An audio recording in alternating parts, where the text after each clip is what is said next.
வேறு சாதியை சேர்ந்த மாணிக்கம் என்ற திருமணமான நபர் வீட்டுக்குள் புகுந்து மாணவியை மானபங்கம் செய்துள்ளார். பட்டியலின மாணவரை 4 பேர் கொலை செய்ய முயன்ற விவகாரத்தில் தற்போது மேலும் ஒருவர் கைது செய்யப்பட்டிருக்கிறார். Tamil Nadu's Periyar village, where a huge quantity of human waste was found in a water tank that was supplying drinking water to a scheduled caste community.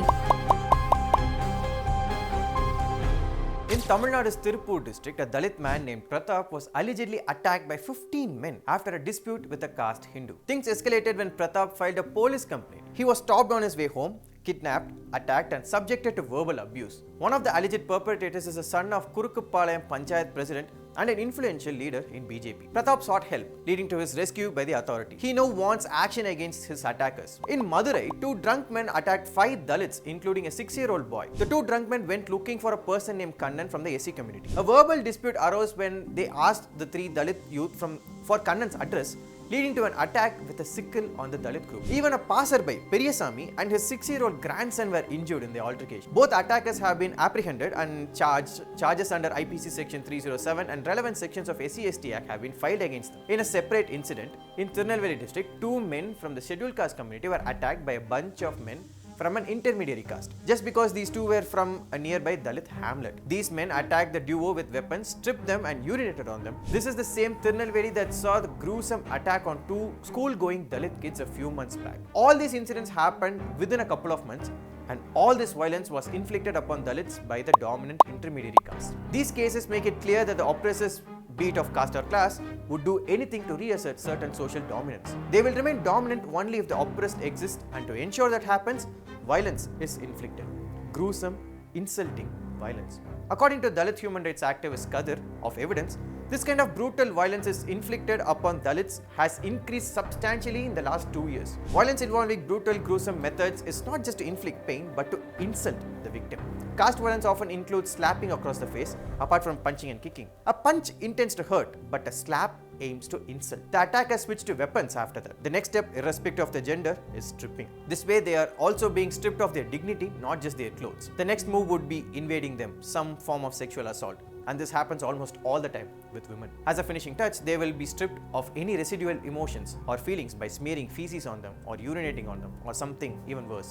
In caste-related violence, as reported in recent times, the oppressor's aim is to make the victims feel absolutely powerless, taking away anything that would make them feel like walking, talking, living human beings. By making an example of victims, the oppressors are warning the rest of the community. But why is a progressive state like Tamil Nadu facing all this? Anyone who knows Tamil Nadu knows about Periyar and Dravidianism. Tamil Nadu is projected as a progressive working class oriented state that is entirely focused on the upliftment of the oppressed. People might have their qualms about the state, but one thing we can be sure of is that this is absolutely anti-caste. This state is anti-caste. And to an extent that is true. The state has a history of implementing progressive policies and schemes that were first of its kind. Free lunch to government school kids, benefits for couples of intercaste marriages, and so much more.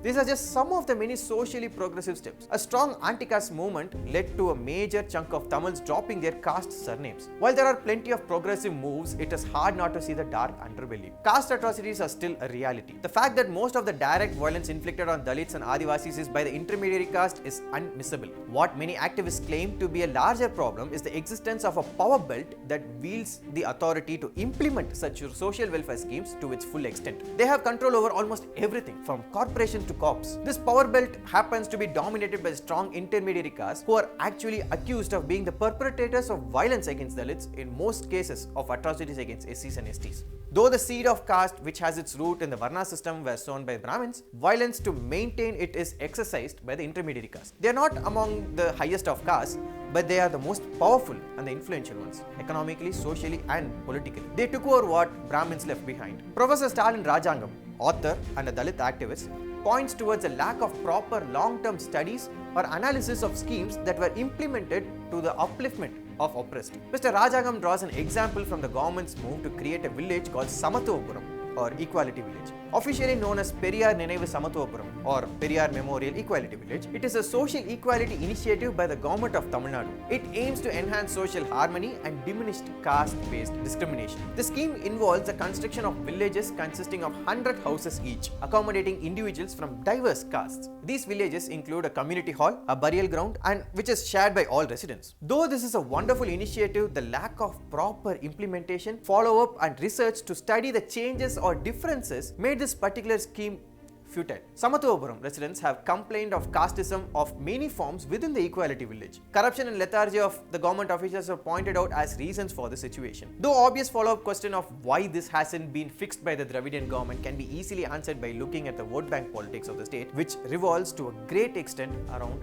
caste votes. And the major player in this is the intermediary castes. The intermediary castes, the powerful ones, make up about 70% of the population. They are the major vote bank. While the Dravidian movement was seen as a movement for the oppressed community, it was also a movement led by the non-Brahmins, and the strong non-Brahmin crowd involved a huge mass of intermediary castes. This is why, despite taking Brahmins out of the picture, casteism exists in all its glory in the Dravidian state. And the Dravidian parties are very much aware of such existence. The recent surge in caste violence could also be attributed to the resurgence of the right-wing politics in the past decade. The toxic identity-based politics discourses and unabashed celebration of caste identity using majority religion as a binding factor have ideologically marginalized Dalits and minorities. While the marginalized have developed a siege mentality, the political climate has produced primordial images in the discourses and behavior of intermediary caste people. Color threads around youth's wrist as a code of caste identity is a recent phenomenon. The recent increase in caste violence in Tamil Nadu could also be attributed to an increase in social and visual media presence. Every incident creates an outrage and discussion on the mainstream and social media.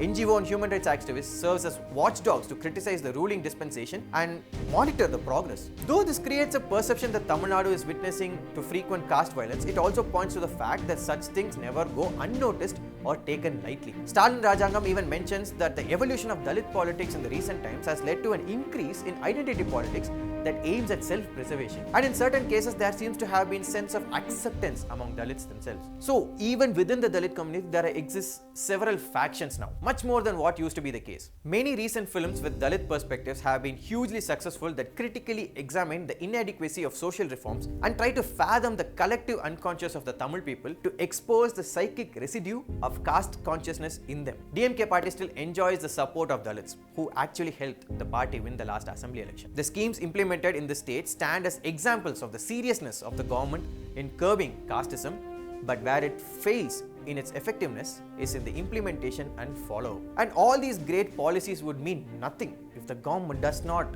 do a complete overhaul of the entire ministry and check where the castes get their confidence from. According to social activist Kadir, what's worse is the serious jump in the number of brutal crimes against Dalits. The boldness of such acts show the confidence in perpetrator has in the system that would not persecute them. Intermediary castes love their power, and even though there is a serious casteism within the intermediary caste, they all unite when it comes to acting against the interests of Dalits. Tamil Nadu, while it continues to cater to the pride and power of the intermediary caste, would never be able to break out of casteism chains. No number of policies, schemes and initiatives will fix the casteism issue if DMK does not step out of the vote bank politics and introspect.